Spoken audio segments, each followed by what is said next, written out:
what keeps us healthy and happy as we go through life? If you were going to invest now in your future best self, where would you put your time and your energy? There was a recent survey of millennials asking them what their most important life goals were. And over 80% said that a major life goal for them was to get rich. And another 50% of those same young adults said that another major life goal was to become famous. And we're constantly told to lean into work, to push harder and achieve more. We're given the impression that these are the things that we need to go after in order to have a good life. Pictures of entire lives, of the choices that people make and how those choices work out for them, those pictures are almost impossible to get. Most of what we know about human life, we know from asking people to remember the past. And as we know, hindsight is anything but 20/20. We forget vast amounts of what happens to us in life, and sometimes memory is downright creative. But what if we could watch entire lives as they unfold through time? What if we could study people from the time that they were teenagers all the way into old age to see what really keeps people happy and healthy? We did that. The Harvard study of adult development may be the longest study of adult life that's ever been done. For 75 years, we've tracked the lives of 724 men. Year after year, asking about their work, their home lives, their health, and of course asking all along the way without knowing how their life stories were going to turn out. Studies like this are exceedingly rare. Almost all projects of this kind fall apart within a decade because too many people drop out of the study, or funding for the research dries up, or the researchers get distracted, or they die, and nobody moves the ball further down the field. But through a combination of luck and the persistence of several generations of researchers, this study has survived. About 60 of our original 724 men are still alive, still participating in the study, most of them in their 90s. And we are now beginning to study the more than 2,000 children of these men. And I'm the fourth director of the study.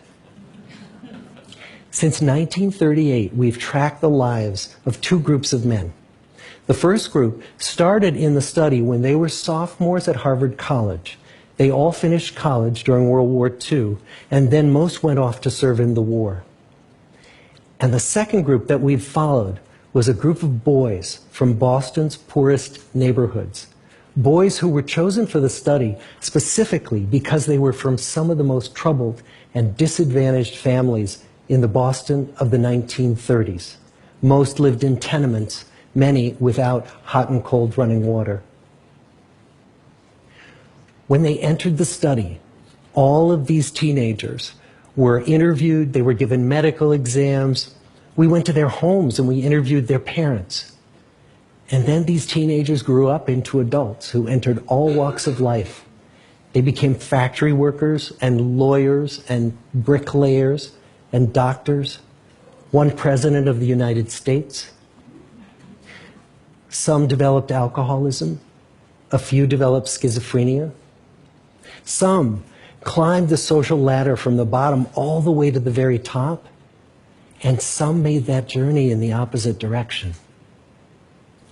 The founders of this study would never in their wildest dreams have imagined that I would be standing here today, 75 years later, telling you that the study still continues. Every 2 years, our patient and dedicated research staff calls up our men and asks them if we can send them yet one more set of questions about their lives. Many of the inner city Boston men ask us, "Why do you keep wanting to study me? My life just isn't that interesting." The Harvard men never asked that question.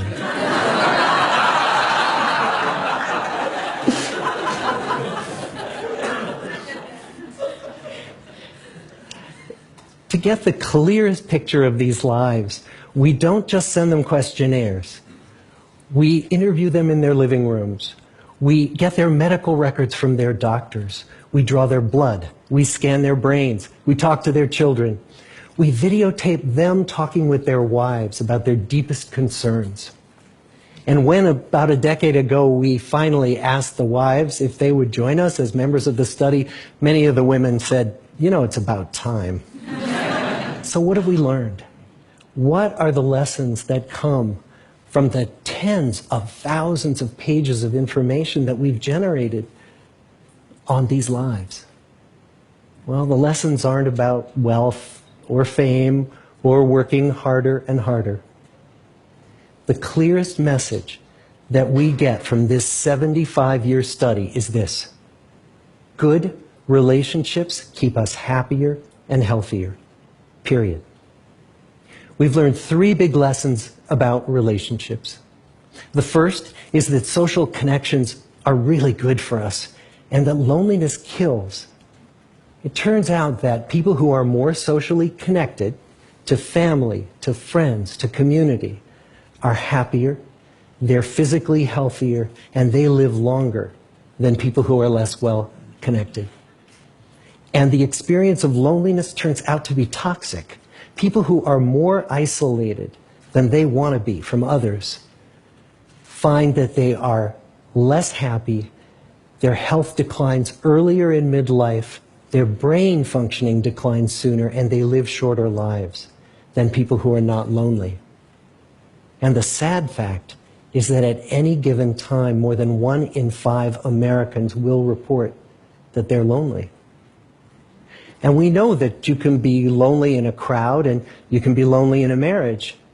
So the second big lesson that we learned is that it's not just the number of friends you have, and it's not whether or not you're in a committed relationship, but it's the quality of your close relationships that matters.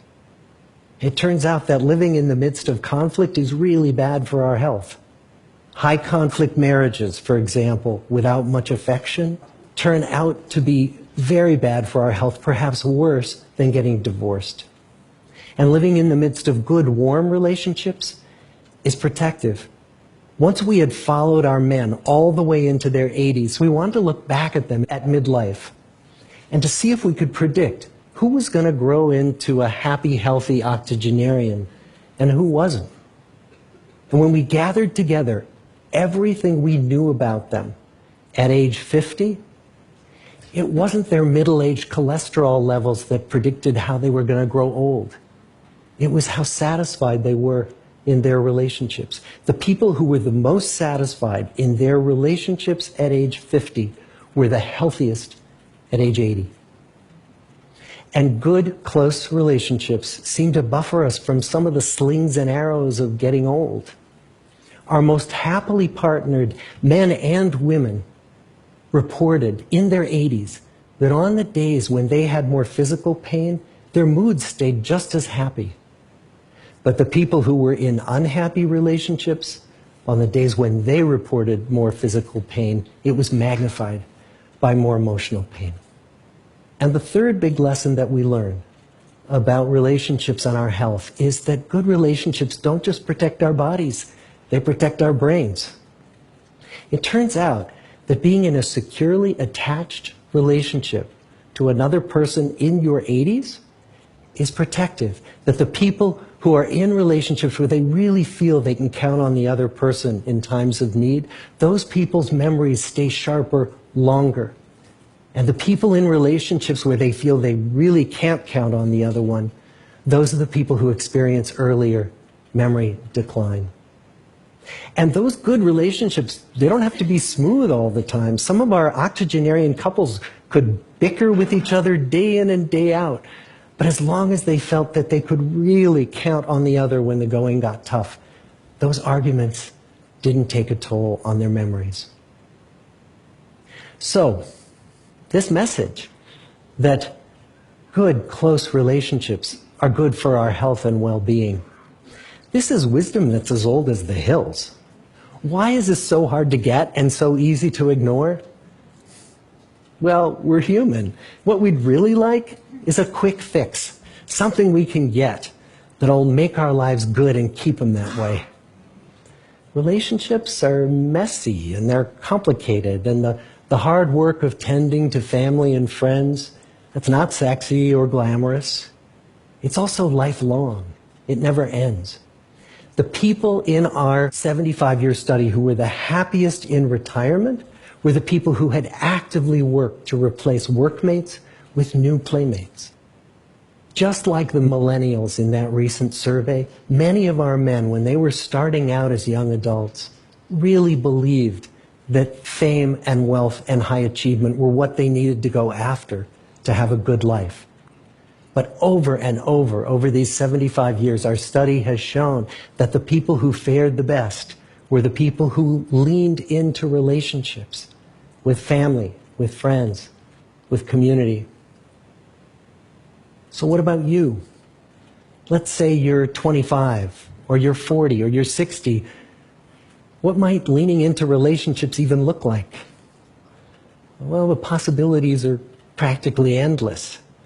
It might be something as simple as replacing screen time with people time, or livening up a stale relationship by doing something new together, long walks or date nights, or reaching out to that family member who you haven't spoken to in years, because those all too common family feuds take a terrible toll on the people who hold the grudges. I'd like to close with a quote from Mark Twain. More than a century ago, he was looking back on his life, and he wrote this: "There isn't time, so brief is life, for bickerings, apologies, heartburnings, callings to account. There is only time for loving, and but an instant, so to speak, for that. The good life is built with good relationships." Thank you.